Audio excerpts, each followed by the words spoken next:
So here we are at the Hack Green nuclear bunker, which is near Nantwich, which is in Shropshire, not too far away from Cheshire.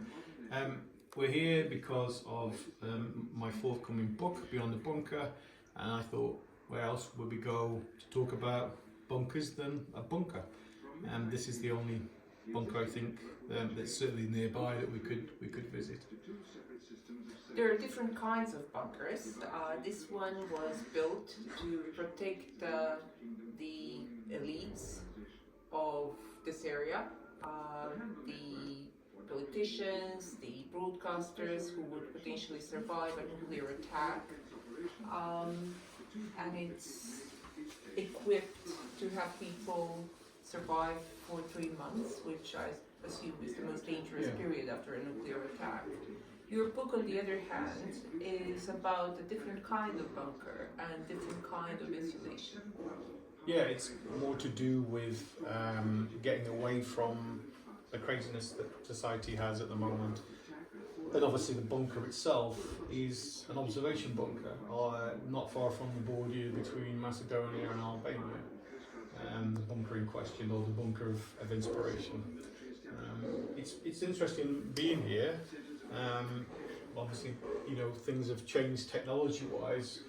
This is all analog here. So it's like a time capsule. Yeah, if you look at the phones, for example, and in the background over here, there's a video showing some British Telecom things. I mean, even British Telecom has changed since then. So we're just going to walk through here and just show you some of the other parts to this place.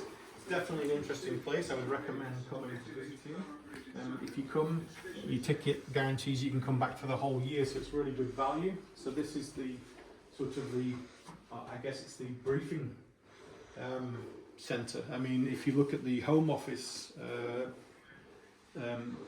sign there, it just reminds me very much of COVID, when the government was on the news every night, stood in front of people on a very similar system, telling everybody that the world wasn't going to end.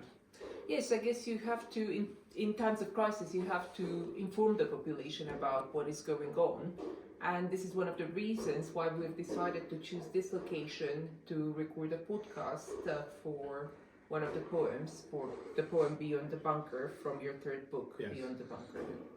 I mean, the great irony is here, as we walk through, here is the BBC office and studio suite. And we record podcasts on our phone and on a £20 microphone that I bought from eBay. And here we are in essentially a miniature recording studio, where I guess you also are very familiar. This is a very familiar setting for you, being a former journalist in the World Service. You recognise bits of this equipment? Absolutely. I was trained in the mid-90s to cut tape on a similar machine. Also the mixing board at the entrance, the red light. I used to dream about the red light when I was on air going off. So yes, this is a part of my training and a part of my career, and it's very interesting to come back to a studio like this, which is now a time capsule, and to record our podcast. Well, a time capsule inside a bunker which was supposed to house people during the after effects of a nuclear war, where all the so-called important people would go to hide. And I'm guessing that obviously this is a declassified bunker now, but there will be real bunkers in this country still, where the elites are going to scurry to after they've finished making a mess of the world for everybody. Which I hope won't happen. Well, you're the optimistic partner in this partnership, so I don't know. People's stupidity never ceases to amaze me, really. What you think wouldn't be possible, the destruction that a nuclear war brings for everybody, you would imagine is enough to prevent it from happening, and so that's why nuclear weapons were used as this deterrent. But it's a crazy system of deterrent, basically.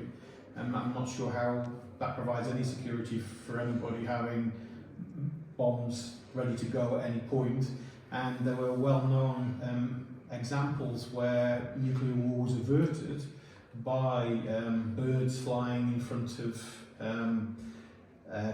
radar systems. The pop song 99 Red Balloons, the famous pop song from the 80s, is about a war being created by balloons being mistaken by the radar system at the time for a nuclear attack. So they are, I mean, as a pop song, you know, it may sound fictional, but there were real examples that came out much later where that was the case.